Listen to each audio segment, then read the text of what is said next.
J'espère que tu vas bien. Aujourd'hui, on va voir comment faire ta séance fessier. On va voir de A à Z pourquoi choisir tel ou tel exercice. Donc la première chose qu'on va regarder, c'est les facteurs limitants. Donc le premier, ça va être ton niveau. Ton niveau, ça va être super important. Ça va me permettre de savoir l'intensité que tu pourras mettre dans tes séries, que ce soit du coup la tranche de répétition que je vais te mettre, mais aussi le choix des exercices, forcément.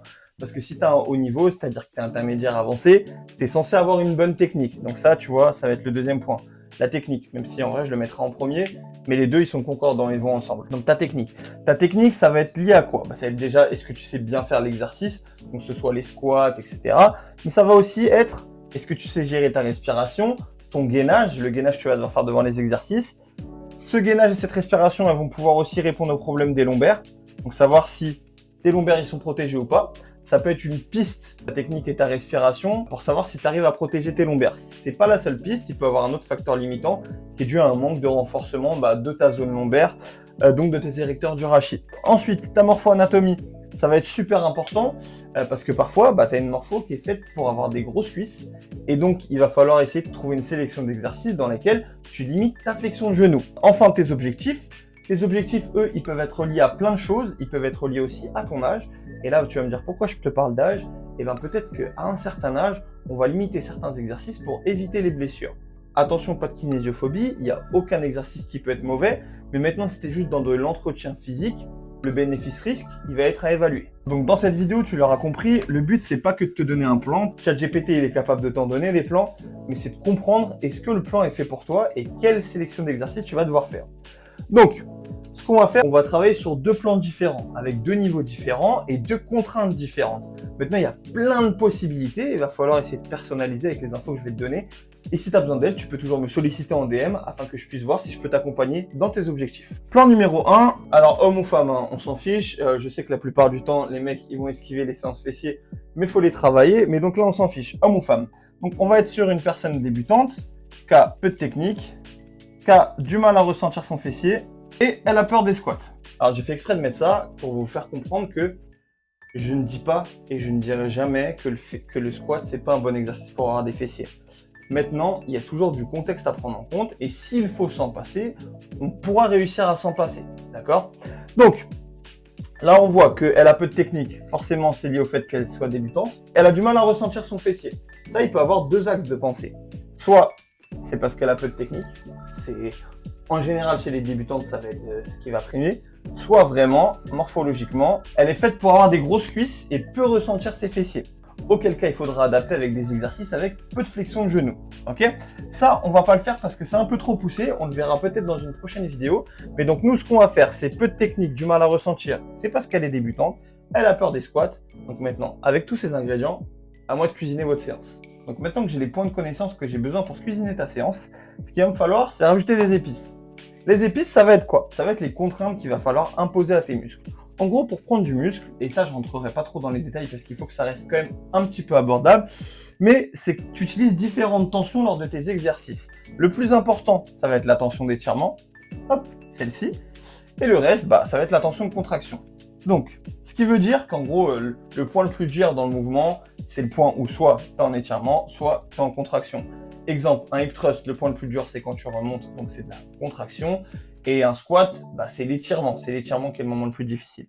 Donc maintenant, avec ces différentes tensions, il va falloir que je trouve des exercices sur lesquels une personne débutante va pouvoir se pousser. Et il faut aussi qu'elle puisse ressentir son fessier. Donc il y a toujours ce qu'on peut faire de mieux. Et il y a aussi ce qui peut être bien à faire pour motiver une personne à continuer de travailler. On se rappelle, elle a du mal à ressentir ses fessiers. La cause principale, je pense, c'est une mauvaise technique ou un mauvais choix d'exercice. D'accord? Mais ce qu'on va faire pour la conforter dans son idée de ressentir les fessiers et pour la motiver à pousser un petit peu plus, c'est commencer par un exercice de préactivation. C'est absolument pas indispensable, mais ça pourra vous motiver. Donc, exercice de préactivation qu'on pourrait mettre, c'est par exemple 2 séries aux abducteurs. Donc, on est d'accord, quand on cherche à travailler le fessier, en général, ce qu'on cherche à travailler le plus, c'est le grand fessier. Il est divisé en 3 parties, le fessier petit, moyen et grand. Nous, ce qu'on cherche le plus, c'est le grand fessier. C'est pas ce qui va être utilisé dans les abducteurs, mais maintenant, le fait mentalement de ressentir un petit peu vos fessiers, de gorger le petit et le moyen de sang, ça va vous permettre après de vous pousser un petit peu plus et de mieux ressentir votre fessier sur les prochains exercices qu'on pourra mettre. On pourra aller chercher, c'est pas aberrant, 2 fois 20 reps, pourquoi pas. C'est pas vraiment un exercice, c'est limite un échauffement, une préactivation comme je l'ai dit, d'accord? Ensuite, là, ce qui va être intéressant, c'est de se dire, je suis en début de séance, c'est là où il faut que je place l'exercice le plus difficile, d'accord? Et l'exercice aussi qui va être le plus intéressant pour mon développement musculaire. Donc là, ce que j'aurais pu mettre, c'est un squat, d'accord? Si la personne est faite pour faire du squat, qu'elle n'a pas de souci de dos, etc., c'est ce que j'aurais pu mettre. Maintenant, on se rappelle, la personne ne veut pas faire de squat, donc nous, ce qu'on va mettre, je dis pas que c'est un équivalent, vous pouvez avoir les deux dans votre séance, mais là, c'est juste pour adapter avec cette personne-là. On pourrait partir sur 3 séries de presse à cuisse. Maintenant, ce qui va être intéressant, c'est ce que je vais vous montrer juste après. Donc là, partie qui va être super important sur votre presse à cuisse. Lorsque vous allez faire votre presse à cuisse, donc ça, hop, désolé pour les dessins, je suis pas un artiste, d'accord? Donc là, on a notre petit bonhomme, notre petite dame, notre petit monsieur, et là, on a le plateau de la presse à cuisse, d'accord? La première chose la plus importante, c'est pas forcément le placement de vos pieds, ça va être l'inclinaison de votre siège. Vous allez me l'incliner le plus haut possible afin d'augmenter quoi? D'augmenter vos flexions de hanche. D'accord? Flexion de hanche qui va permettre d'amener après, par la suite, un meilleur étirement sur votre fessier. Une fois que c'est fait, ce qui va être important, donc là c'est votre plateau, c'est de placer vos pieds hauts en fonction aussi de votre ressenti. Ça peut être ajusté à chaque personne. Là, j'essaie de faire une généralité. Malheureusement, il faut adapter à chaque contexte. Vos pieds hauts et vos pieds écartés. Vos pieds écartés, qu'est-ce que ça va permettre? Ça va permettre déjà de faire une rotation externe. Donc, c'est un des mouvements que permet de faire le grand fessier. Ça va vous permettre aussi, en mettant vos pieds larges comme ça, de descendre plus bas. C'est-à-dire que vos genoux, quand vous allez descendre, alors en fonction de votre mobilité, on y revient juste sur le point d'après, de descendre un petit peu plus bas parce que certaines personnes ont une assez grande mobilité pour amener leurs genoux jusqu'à leur torse et parfois même encore plus loin. C'est pour ça qu'on va venir mettre ses jambes plus écartées. Forcément, vous allez sentir vos adducteurs un petit peu, mais le principal, c'est que vous allez étirer plus vos fessiers. Vos fessiers sont plus forts que vos adducteurs. Maintenant, le point qui va être important à faire attention juste ici. Donc là, je vais vous rapprocher. Coucou, vous êtes proche là. Donc là, le point qui va être super important à faire attention, hop, c'est ici. Je remets mon siège. Et donc là, hop, on met notre petit personnage là, qui va venir pousser, tac, il a ses pieds hauts. Et là donc, quand on va descendre, ce qui va se passer, ce qu'il faut faire attention, c'est à ce niveau-là, donc je rentre pas dans tous les détails, mais à ce niveau-là, c'est que parfois quand vous allez descendre, ce qui va se passer, c'est qu'ici, alors désolé, c'est très très moche, mais c'est que en réduisant la distance, donc en amenant de l'étirement, vu qu'il n'y a pas une très grande mobilité, vous allez arrondir le bas de votre dos. Bon, vous avez compris, hein, désolé pour le dessin, arrondir le bas de votre dos. Bah, tout simplement, vous arrêtez à la distance juste avant que ce phénomène commence à arriver. Donc la presse à cuisse, ça va vous permettre aussi quoi? Ça va vous permettre d'être en sécurité pour aller le plus loin possible dans votre effort. Bah, évidemment, c'est plus simple d'aller, alors même si on n'a pas trop de notion de l'échec quand on est débutant, mais c'est plus simple d'aller à l'échec sur une presse à cuisse que sur un squat, d'accord? Un squat, on peut avoir peur de chuter avec la barre, etc. C'est très très dur en réalité d'aller à l'échec sur un squat. Il faut pas mal de niveau et pas mal de confiance en sa technique, d'accord? Donc c'est pour ça que la presse à cuisse, ça peut être pas mal aussi pour se pousser. On pourrait aller faire après la presse à cuisse, c'est un hip thrust, exercice à forte tension de contraction, qui vous permettra de mettre pas mal de charge et bien ressentir les fessiers si tant est que l'exercice est bien fait.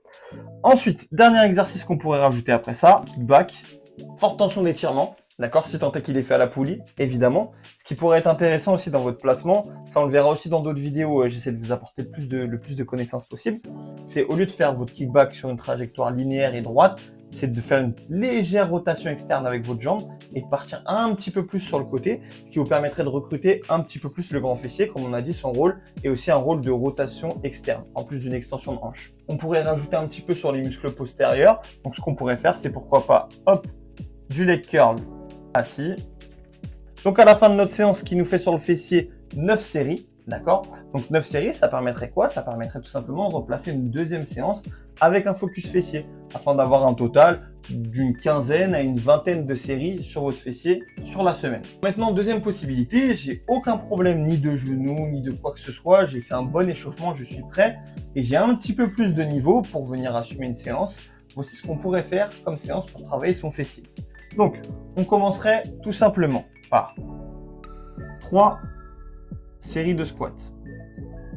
Hop, sur un intervalle de répétition, hop, on pourrait partir sur du 8 à 12 reps.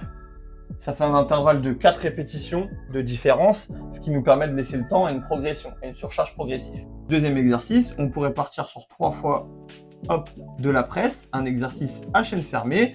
Pareil, on pourrait rester en 8-12 ou cette fois-ci, si on le souhaite aussi, on pourrait partir sur une tranche de reps un petit peu plus élevée. Exemple, 10 à 15 reps. Ça, c'est vachement adapté, ça demande beaucoup de contexte. Je peux pas faire un truc au pif comme ça. Donc, je vous donne des idées et après, à vous d'adapter en fonction de votre niveau et votre ressenti. Ou de prendre un suivi. Donc, squat 8 x 12. Ensuite, presse à cuisse sur du 10-15, d'accord? Ça laisse une marge pour progresser. Ensuite, ce qu'on pourrait rajouter, exercice à forte tension de contraction, du hip thrust. Et on pourrait terminer le focus fessier sur un exercice de transition pour venir travailler ses ischios par la suite sur du RDL. Donc par exemple, partir sur du 3 fois RDL sur une tranche de rep un petit peu plus élevée. Donc on partirait sur du 10-15 ou pourquoi pas même possible du 15 à 20. C'est une chose qui est possible. Et terminer ensuite du leg curl assis, par exemple. Voilà, ça c'est quelque chose qui est possible à faire. On pourrait remplacer le hip thrust si on n'a pas de hip thrust, qu'on n'aime pas le hip thrust parce qu'il faut aussi travailler avec ses goûts, par du banc à lombaire avec une bonne technique et le dos arrondi cette fois-ci pour travailler du coup les fessiers. C'est quelque chose qui est possible. Maintenant, je sais que la plupart du temps, bon, je vais dire les femmes parce que c'est celles qui sont le plus concernées, préfèrent faire du hip thrust. Donc voilà, mais si tant est qu'il n'y a pas de hip thrust dans votre salle ou qu'il est souvent pris, c'est quelque chose qui est possible à faire. Qui est possible de faire. Maintenant, comment on va l'agencer dans sa semaine si vraiment l'objectif c'est de développer notre fessier? Moi, ce qui va être intéressant, c'est de commencer sa semaine après avoir eu des jours de repos. Donc, on va imaginer qu'on a eu 1 ou 2 jours de repos la veille du lundi, donc samedi, dimanche, par exemple. Et donc, on commencerait par, pourquoi pas, fessier, ischio. D'accord? Donc, ce serait notre première séance de la semaine. Si on part sur un format de 5 séances, deuxième séance de la semaine, on pourrait partir. Là, je connais pas votre programmation, hein, donc du coup, j'imagine il n'y a pas assez de contexte pour que je puisse préciser au maximum. Mais donc, on serait peut-être sur un upper, d'accord, donc le haut du corps. Ce qui serait intéressant de faire là, ici, c'est de venir respirer un petit peu, donc venir se reposer. Donc sur votre jeudi, pourquoi pas, vous allez faire les quadriceps avec cette fois-ci le rappel fessier. Et là, ce qui va être intéressant, ça va dépendre de 2 facteurs. D'accord? Premier facteur, votre niveau. Deuxième facteur, votre récupération. Si vous êtes une femme, vous avez votre système nerveux qui récupère quand même beaucoup plus vite qu'un homme. Maintenant, c'est aussi adapté avec votre vie à côté, si vous avez un emploi du temps prenant, etc. Donc là, ce qui peut être intéressant, si vous êtes débutant, c'est de pas trop vous éparpiller et de changer de nouvelles sélections d'exercices.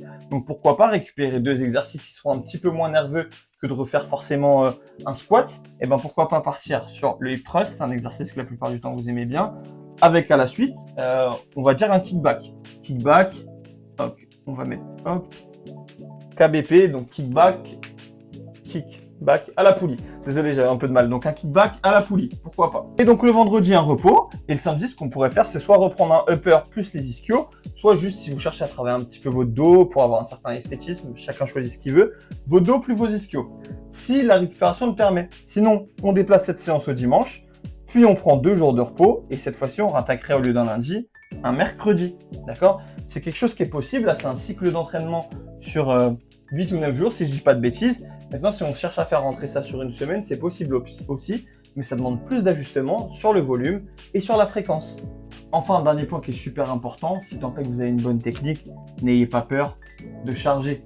Vraiment, si vous cherchez à gagner beaucoup de volume au niveau de votre fessier, ou peu importe le muscle que vous souhaitez développer, va falloir charger et mettre de l'intensité. Si tu es bloqué dans ta programmation et que tu cherches vraiment à évoluer et à transformer ton physique, n'hésite pas à m'envoyer un message par DM, on passera un appel afin de parler de tes objectifs et de ce que je pourrais t'apporter. Sur ce, j'espère que cette vidéo t'aura été profitable, je te souhaite la forme et surtout la santé. À la prochaine.